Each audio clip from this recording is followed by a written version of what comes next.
Hallelujah, hallelujah, hallelujah.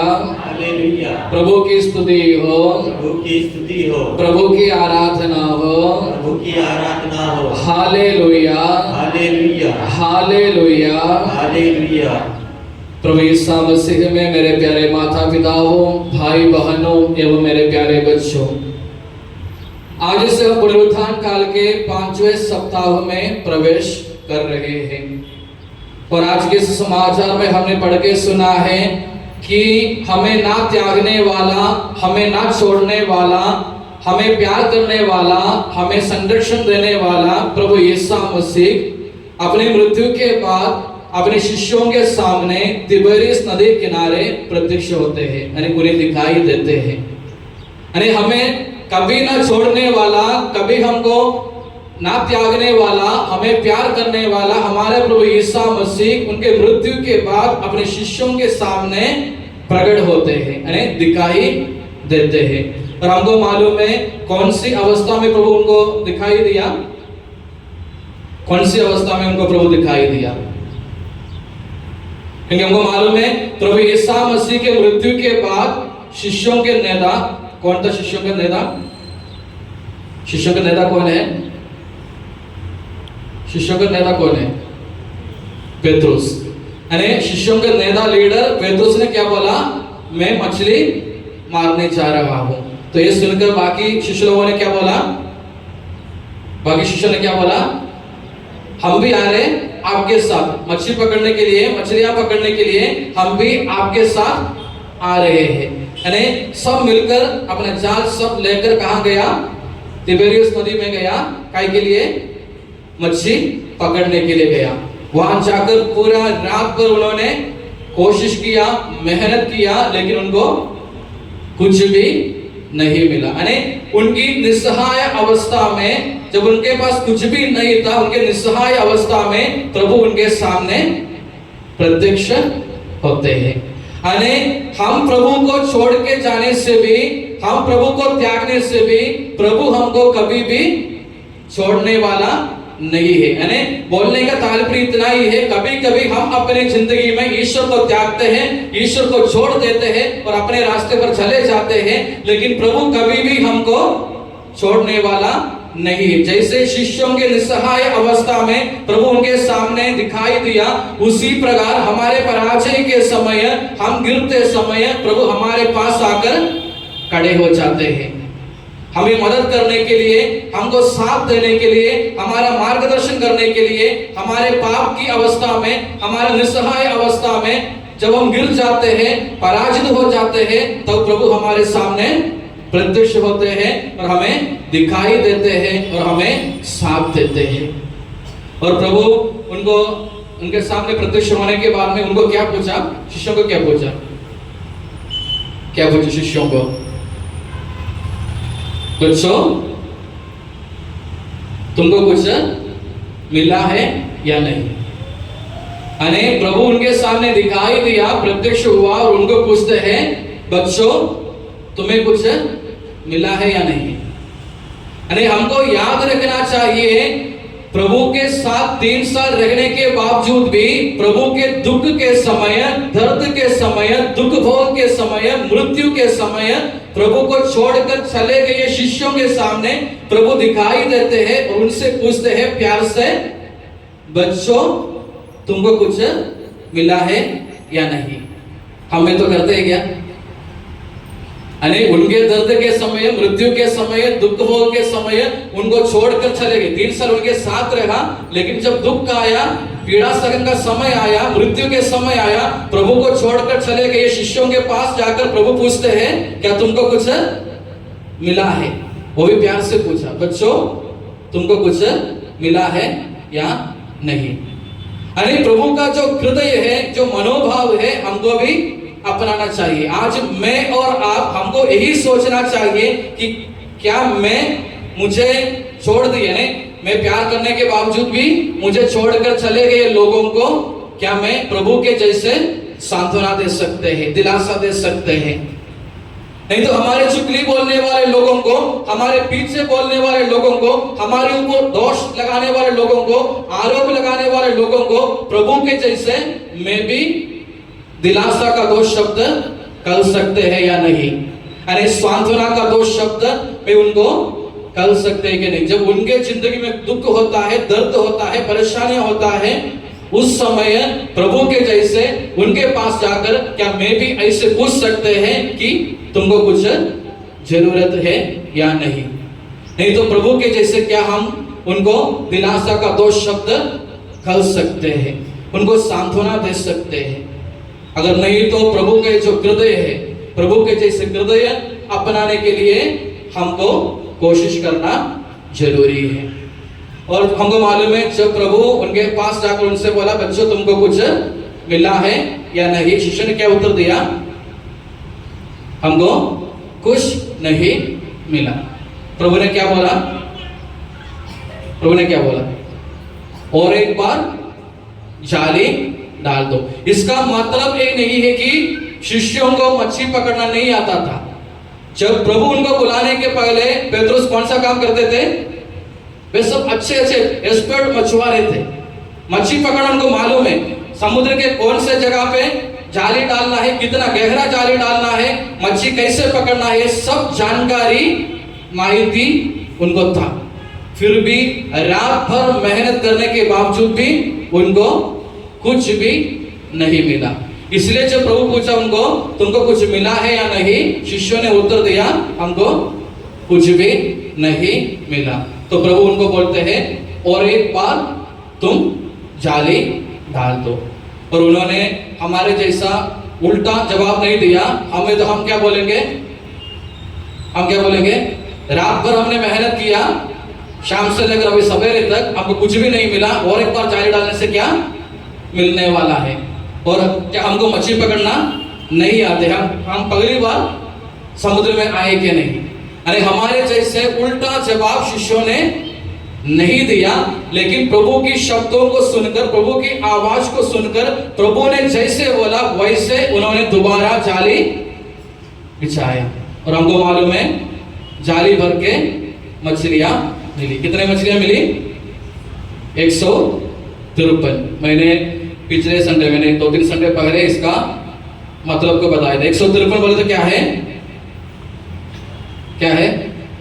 यहूदी लोगों के विश्वास के अनुसार, परंपरा के अनुसार उन लोग विश्वास करते हैं कि समुद्र में कुल मिलाकर 153 प्रकार की मछलियां रहते हैं। यानी समुद्र के सभी प्रकार की मछलियां उस जाल में फंस गई। यानी बोलने का तात्पर्य इतना है, जो प्रभु के शब्दों को सुनकर, आवाज को सुनकर जब शिष्य लोग दोबारा जाली बिछाया, जाली डाल दिया, तब जाली भर के मछलियां उनको मिली। यानी ये हमको यही संदेश देते हैं, अगर हम प्रभु के आवाज को सुनकर काम करेंगे, प्रभु के साथ काम करेंगे, तो हम अपनी जिंदगी में सफलता पा सकते हैं, विजयी हो सकते हैं, उन्नति कर सकते हैं। लेकिन इतना ही है, हमको प्रभु के साथ रहना चाहिए, प्रभु की आवाज को पहचानना चाहिए, और आवाज को पहचानते हुए उसके हिसाब से हमको अपना जिंदगी बिताना चाहिए। तब हम सब अपने जिंदगी में सफल बन सकते हैं। इसलिए कहा जाता है कि प्रभु के साथ हम सब हीरो हीरोइन है, प्रभु के बिना हम सब एक बड़ा जीरो बनता है। यानी प्रभु ने कहा है कि मेरे अलावा तुम कुछ भी नहीं कर सकते हैं, यानी मुझसे दूर होकर तुम कुछ भी नहीं कर सकते हैं। अगर तुमको तुम्हारे जिंदगी में उन्नति पाना है, विजयी होना है, सफलता पाना है, तो हम तुमको क्या करना चाहिए? मेरे साथ रहना चाहिए, मेरे आवाज को सुनना चाहिए, और मेरे वचनों के अनुसार जीवन बिताना चाहिए।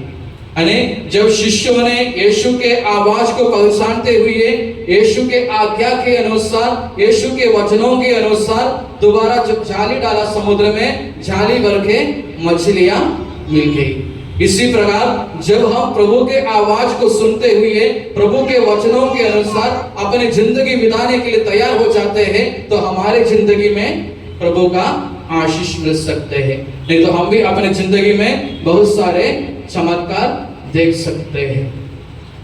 और इतना ही नहीं, ये सब मछलियां मिलने के बाद में यूहन्ना ने क्या बोला पेट्रोस को? यूहन्ना ने क्या बोला पेट्रोस को? ये सब मछलियां मिलने के बाद में, इतना बड़ा चमत्कार होने के बाद, अद्भुत होने के बाद में यूहन्ना ने पेट्रोस को क्या बोला? वह प्रभु है। यूहन्ना ने पेट्रोस को बोला वह प्रभु है। आने पूरा विजयी होने के बावजूद भी अपने विजय के पीछे, सफलता के पीछे यूहन्ना ने क्या बोला? वह प्रभु है। यानी हम भी अपने जिंदगी में यही मनोभाव को अपनाना चाहिए। यानी यूहन्ना के जैसे हमको भी यही हिम्मत होना चाहिए, धैर्य होना चाहिए। हमारे जिंदगी में जो भी होता है ये सब किसके वजह से है? प्रभु के वजह से है। हम क्या सोचते हैं? कुछ अच्छा हो जाता है तो ये सब मेरे वजह से, और कुछ बुरा हो जाता है ये सब दूसरों के वजह से, नहीं तो प्रभु के वजह से। कुछ भी अच्छा ही होता है, भलाई होता है, ये सब मेरे वजह से, मैंने किया इसलिए हुआ। जो भी बुराई होता है, जो भी गलत होता है, ये सब दूसरों के वजह से और प्रभु के वजह से। ऐसा नहीं। यानी यूहन्ना ने क्या बोला? जब ये चमत्कार को देखा तो यूहन्ना ने पेट्रोस को बोला वह प्रभु है। हमको भी पहचानना चाहिए अपनी जिंदगी में। हम जो भी सफलता पाते हैं, विजय पाते हैं, उन्नति पाते हैं, प्रगति पाते हैं, उसी समय हमको भी यूहन्ना के जैसे समझना चाहिए, पहचानना चाहिए कि वह प्रभु के वजह से है, वो प्रभु है, प्रभु की वजह से है।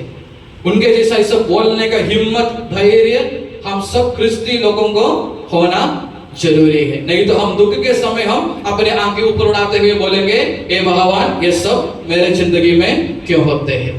जब सब कुछ अच्छा चलता है, ना भगवान चाहिए ना दूसरा कोई चाहिए। यानी हमको हमारे जिंदगी में, अपने जिंदगी में कुछ अच्छाई होता है, भलाई होता है, प्रगति होता है, उन्नति होता है, ये समय हमको पहचानना चाहिए।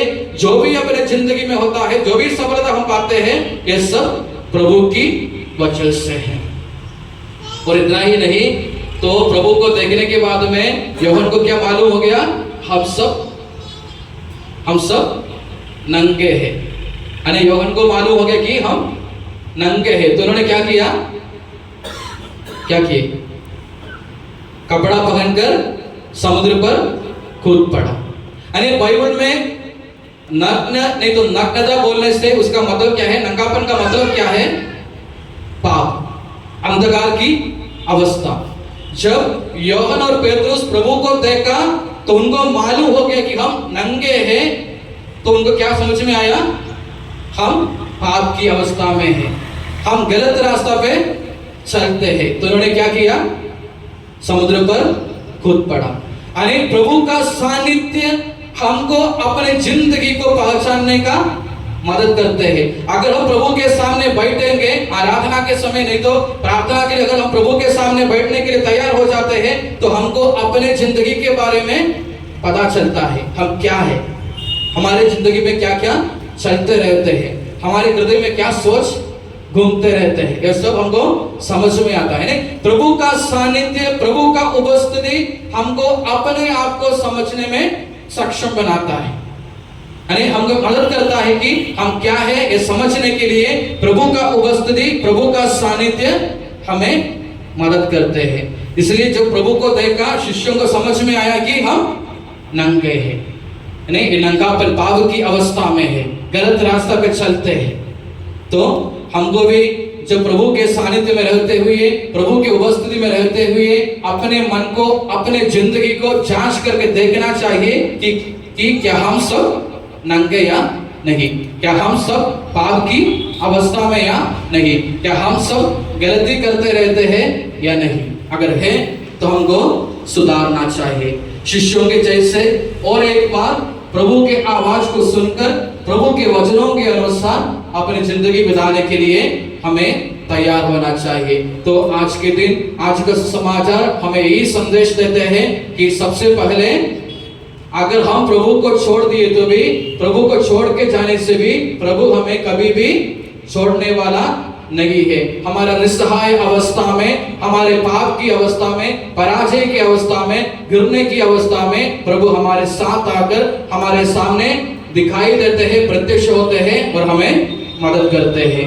और दूसरा, प्रभु के जैसे एक हृदय को अपनाने के लिए हमको प्रार्थना करना चाहिए। हमें द्वेष करने वाले लोगों को, हमारे ऊपर दोष लगाने वालों को भी प्यार करने के लिए और उनके दुख के समय, दर्द के समय उनको दिलासा का दो शब्द कहने के लिए, सांत्वना देने के लिए हमको भी प्रभु का जैसा हृदय होना जरूरी है। और तीसरा, प्रभु के आवाज को सुनते हुए अगर गिरे हैं तो वहां से उड़ने के लिए, वहां पाप की अवस्था में है तो वहां से सुधार कर एक अच्छा जिंदगी अपनाने के लिए हमें कोशिश करना चाहिए। और आखिरी, हमको प्रभु की उपस्थिति में रहते हुए अपने मन को, अपनी जिंदगी को जांच करके देखना है कि मैं प्रभु के सामने कैसे है, नहीं तो मेरा जिंदगी कैसे चल रहे है।